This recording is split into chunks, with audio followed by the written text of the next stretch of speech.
এই তো এই সুযোগে টাকাগুলো দিয়ে দেই। কি যে করি, আজকে এক ফালা তরমুজও বিক্রি করতে পারি। যাক, মেয়েটাকে তো টাকাগুলো দিলাম, ও আর বাবার চিকিৎসার কাজে লাগাবে। আমি সাইড থেকে দেখি ও কি করে। যাই, তরমুজগুলো এখানে রেখে একটু জিরাই নেই। এতগুলা টাকা! এতগুলো টাকা আমার তরমুজের মধ্যে কিভাবে আসলো?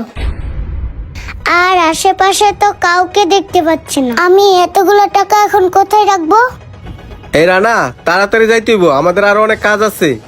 এই টাকাগুলো আমার কাছে রাখলে তো কোনো সময় বিপদ হতে পারে।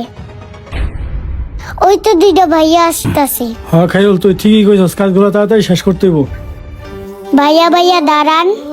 হ্যাঁ, কি হইছে? কিছু বলবি?